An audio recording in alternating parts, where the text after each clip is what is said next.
we would like to inspire everyone to be generous and to be kind, and also to empower a lot of people, not just women, and not to forget also our countrymen.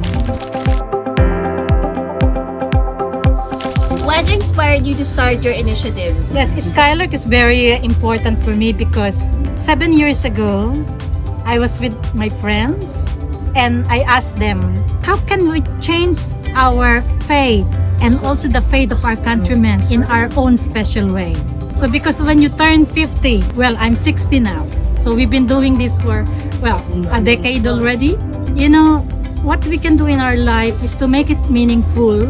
And in Skylark, we would like to inspire everyone to be generous and to be kind, and also to empower a lot of people, not just women, and not to forget also our countrymen. It seems to be like a very big task, but you know, if we can just think that we are very lucky just to be here in this country, and we can make a big difference all the time.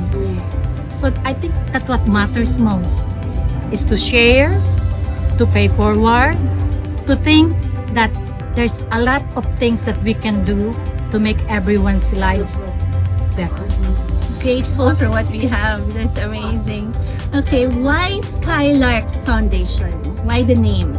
Well, Skylark is actually an acronym for my kids. Yes, it's not just the birds that flies in the sky. So it is supposed to be Sky and Lauren, Arlene, and Kevin. So Skylark. We would like to send a message to everyone that, hey, with the help of the right people, well, I can say TaxSmart, I'm very happy with what you're doing. And I'm very grateful that through your help, we are reaching to many students in the countryside. You know, these students, they got simple needs. They just wanted to feel loved and well cared for. So, you know, in our own little way, we can give them hope and also that dedication, that power. If you are going to work hard and if you are going to set up that vision to achieve that dream, no matter how poor you are, wherever you are in the Philippines, even though you're on top of the mountain, with the right heart and determination, you can succeed. Wow, well said. And we all started there po, ano? It's just someone helped us to get to wherever we are. So that's well done. So introduce yourself and Skylark, the initiatives, and how we can help. Yes, in Skylark, as I've said, we would like to uplift the plight of women. We would like to empower everyone. And this is not just for women. You know, we started supposed to be for carers. As a mother, we care for our children. I think a lot are suffering behind the scene because they are not heard. They're caring for their loved ones.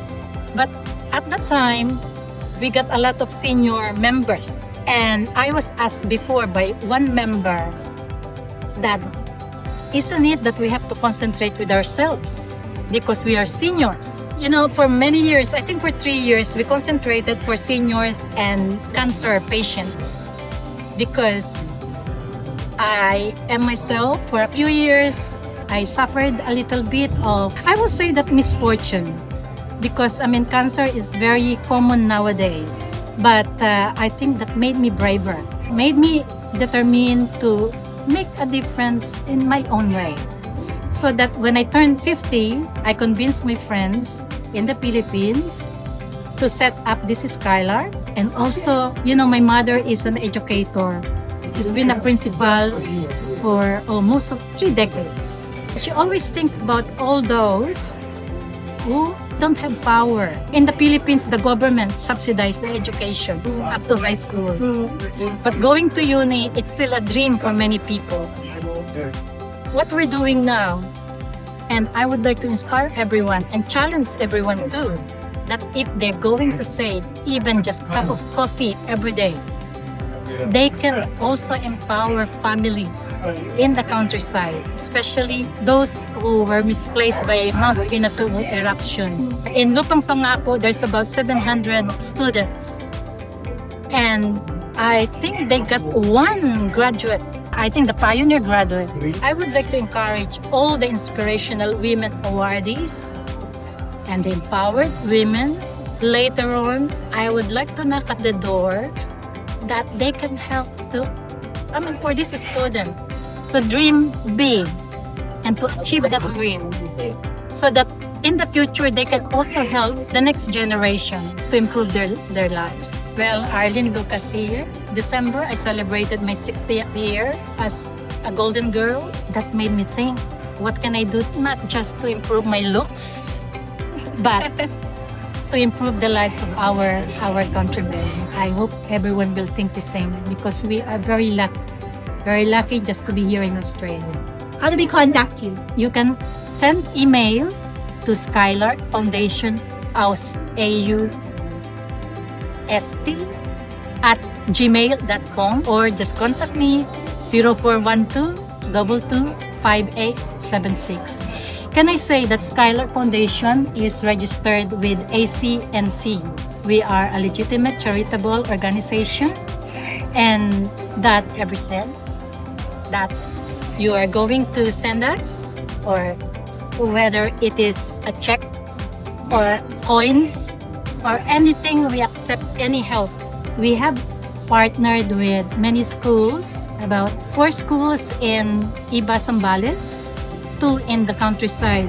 The joy of seeing these students is really something. With TaxSmart, I am really very, very grateful, because we did not even ask personally for the help, but they volunteered to make a difference.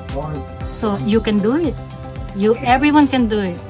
So try to contact us, and we'll see to it that whatever help that you may give us, it will reach the right people and right students.